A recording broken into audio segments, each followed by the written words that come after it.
ನಮಸ್ಕಾರ ಎಲ್ರಿಗೂ. ಬೆಳಗ್ಗೆನೇ ಎದ್ದು ನೆನೆ 8 ಎಕರೆ ಫ್ಲಾಟು ಹಸ್ನು ಮಾಡ್ಬಿಟ್ಟು ಬಂದಿದ್ರಿ. ಅದ್ರಾಗ 1 ಎಕರೆ ಮಾತ್ರ ರೋಡ್ ಓಡಿಸ್ಕೊಂಡಿದ್ರು. ಅದಕ್ಕೆ ದಿಬ್ಬ ಎತ್ತಬೇಕು ಅಂದ್ಬಿಟ್ಟು ಬೆಳಗ್ಗೆನೇ ಹೋದ ನಮ್ಮ ಅಣ್ಣ. 11 ಗಂಟೆವರೆಗೂ ಏನು ಕೆಲಸ ಇರಲಿಲ್ಲ. ಆಮೇಲೆ ನಮ್ಮ 655 ಬಿಸಿಲಾಗಿತ್ತು, ಅದನ್ನ ಎತ್ಕೊಂಡ್ಬಂದು ನೆಳ್ಳಗೆ ಹಾಕ್ಬಿಟ್ಟು ಅಷ್ಟೊತ್ತಿಗೆ ನಮ್ಮ ಅಣ್ಣನೂ ಬಂದಿದ್ದ. ದಿಬ್ಬ ಹೊಡೆದ್ಬಿಟ್ಟು ಆಮೇಲೆ ನಾನು ಒಬ್ರದ್ದು 5 ನೆಗ್ಲು ಹೊಡೆದಿತ್ತು ಅಂದ್ಬಿಟ್ಟು ಏರ್ ಫಿಲ್ಟರ್ ಎಲ್ಲ ನೆನ್ನೆಯಿಂದ ರೋಟ್ ಹೊಡೆದು ಕಟ್ಕೊಂಡ್ಬಿಟ್ಟಿದ್ದು. ಅದನ್ನೆಲ್ಲ ಕ್ಲೀನ್ ಮಾಡ್ಕೊಂಡು ಸೀದಾ 5 ನೆಗ್ಲು ತಗ್ಲಾಕೊಂಡು 5 ನೆಗ್ಲು ಹೊಡೆ ಜಾಗಕ್ಕೆ ಬಂದೆ.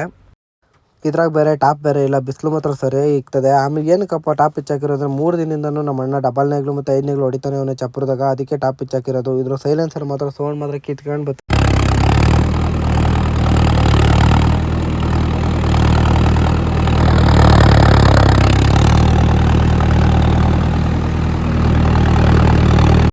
ಇದು ಬಂದು 10 ಗುಂಟೆ ಬೈಲು. ಒಂಥರ 5 ನೆಗ್ಲು ಹೊಡ್ಕೊಂಡು ಅಲ್ಲಿಂದ ಮನೆ ಕಡೆ ಬಂದೆ. ಮನೆಗೆ ಬಂದು ಸಣ್ಣ ದಿಬ್ಬ ಹೊಡೆದಿತ್ತು, ಅದಕ್ಕೆ 5 ನೆಗ್ಲು ಬಿಚ್ಚಾಕಿ ದಿಬ್ಬ ಹೊಡೆದು ಹಾಕೊಂಡು ಸೀದಾ ದಿಬ್ಬ ಹೊಡೆಯೋಣ ಅಂತ ಬಂದೆ. ಕೆಲಸ ಬೇರೆ ಸ್ಟಾರ್ಟ್ ಆಗೋದ್ರಿಂದ ಜಾಸ್ತಿ ಕೆಲಸ ಐತೆ, ಅದಕ್ಕೆ 1 ನಿಮಿಷ 2 ನಿಮಿಷ ವೀಡಿಯೋ ಹಾಕೋಕ್ಕೆ ಆಗ್ತಿಲ್ಲ, ಜಾಸ್ತಿ ಓದಿ ಹಿಡಿತದೆ. ಇದು ಫುಲ್ ವೀಡಿಯೋ ಯೂಟ್ಯೂಬಲ್ಲಿ ಐತೆ, ಹೋಗಿ ನೋಡಿ. ಅರ್ಧ ಎಕರೆಗೆಲ್ಲ ದಿಬ್ಬ ಎತ್ಬಿಟ್ಟು ಹಂಗೆ ಬಂದಿದ್ದೀವಿ ಈಜಾಡ್ಕೊಂಡು ಹೋಗೋಣ ಅಂದ್ಬಿಟ್ಟು ಒಂದು 2 ಅವರ್ ಈಜಾಡ್ಕೊಂಡು ಅಲ್ಲಿಂದ ಮನೆ ಕಡೆ ಬಂದು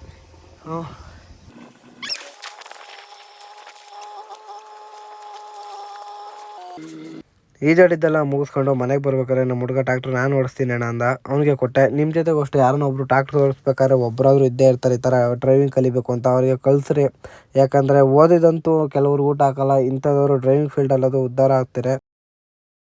ಅರ್ಧ ತಾರೀಕು ಬರೋಷ್ಟಕ್ಕೆ ನಮ್ಮ ದಿಬ್ಬ ಹೊಡೆದು ನಮ್ಗೆ ಗೊತ್ತಿರೋರು ಒಬ್ರು ಕೇಳಿದ್ರು, ಅಲ್ಲೇ ಬಿಚ್ಚಾಕ್ಬಿಟ್ಟು ಅಲ್ಲಿಂದ ಮನೆ ಕಡೆ ಬಂದೆ. ಮನೆಗೆ ಬಂದು ಊಟ ತಿಂದ್ಬಿಟ್ಟು ಒಬ್ರದ್ದು ರೋಟ್ರಿ ಹೊಡಿತಿತ್ತು ಅಂದ್ಬಿಟ್ಟು ನಮ್ಮ PS ಟ್ಯಾಕ್ಟ್ರಿಗೆ ರೋಟ್ರಿ ಹಾಕೊಂಡು ಸೀದಾ ರೋಟ್ರಿ ಹೊಡೆ ಜಾಗಕ್ಕೆ ಬಂದೆ.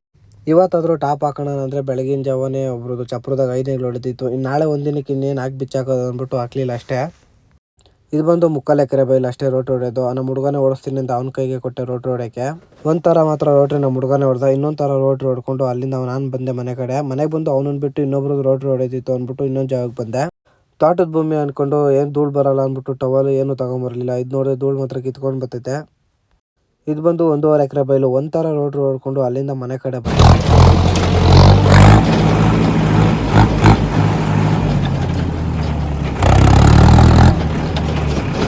ರೋಟ್ರಿ ಹೊಡ್ಕೊಂಡು ಬರೋಷ್ಟಕ್ಕೆ ಮಳೆ ಬರೋ ಥರ ನಿಂತು. ಅಷ್ಟೊತ್ತಿಗೆ ಜೋಳ ಚೆಲ್ಕೊಂಬಂದ್ಬಿಡೋಣ ಅಂದ್ಬಿಟ್ಟು ಹಸ್ಗಳಿಗೆ ಸೀದಾ ಬಂದರೆ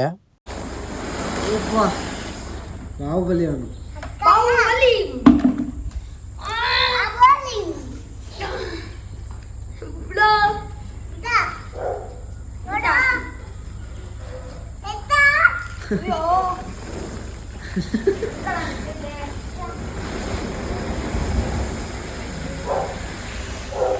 ನಾವು ಜೋಳ ತೊಗೊಂಡು ಹೋಗೋಷ್ಟಕ್ಕೆ ನಮ್ಮ ಅಣ್ಣ ಒಂದು ಸಾಲ ರೋಟ್ರಿ ಹೊಡೆಯೋಕ್ಕೆ ಅಂದ್ಬಿಟ್ಟು PS ಟ್ಯಾಕ್ಟ್ರ್ ತೊಗೊಂಡು ಮುಂಚೆನೇ ಹೊರಟೋಗಿದ್ದ. ನಾವು ಜೋಳ ತೊಗೊಂಡು ಹೋಗೋಷ್ಟಕ್ಕೆ ಆಲ್ರೆಡಿ ಒಂದು ಸಾಲ ರೋಟ್ರಿ ಹೊಡೆದ್ಬಿಟ್ಟು ಗಾಡಿ ನಿಲ್ಸಿದ್ದ. ಇನ್ನೇನು ಜೋಳ ಚೆಲ್ಬಿಟ್ಟು ಇನ್ನೊಂದು ಸಾಲ ರೋಟ್ರಿ ಹೊಡೆಯೋಣ ಅಂದ್ಬಿಟ್ಟು ರೋಟ್ರಿ ಹೊಡೆಯೋಕೆ ಸ್ಟಾರ್ಟ್ ಮಾಡ್ಕೊಂಡೆ. ಎಷ್ಟೋ ಜನ ನನಗೆ ಕೇಳೋದು ಒಂದೇ, ಬ್ರೋ ನೈಟ್ವರೆಗೂ ಟ್ಯಾಕ್ಟ್ರ್ ಓಡಿಸ್ಬಿಟ್ಟು ಎಡಿಟ್ ಯಾವಾಗ ಮಾಡ್ತೀರಾ ಅಂತ. ನಾನು ಎಡಿಟ್ ಮಾಡಿ ಮಲಗೋಕ್ಕೆ ನೈಟ್ 12 ಗಂಟೆನೂ ಆಗ್ತದೆ, 1 ಗಂಟೆನೂ ಆಗ್ತದೆ ಒಂದೊಂದು ದಿನ. ಆದರೂ ಏನು ಮಾಡೋಕ್ಕಾಗಲ್ಲ, ಮಾಡಲೇಬೇಕು, ಮಾಡ್ತೀವಿ.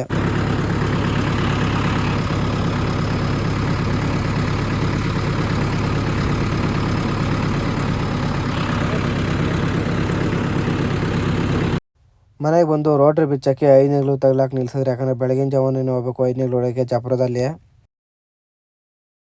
5 ನೆಗ್ಲೆಲ್ಲ ತಗ್ಲಾಕಿ ನಿಲ್ಲಿಸಿ ಮನೆಗೆ ಬಂದು ಸ್ನಾನ ಮಾಡ್ಕೊಂಡು ಊಟ ಮಾಡಿ ಹೋಗಿ ಮಲಿಕೊಂಡೆ. ಇವತ್ತಿನ ವೀಡಿಯೋ ಇಲ್ಲಿ ಎಂಡ್ ಮಾಡ್ತೀನಿ. ನೆಕ್ಸ್ಟ್ ವೀಡಿಯೋದಲ್ಲಿ ಸಿಗ್ತೀನಿ. ಎಲ್ರಿಗೂ ಬಾಯ್.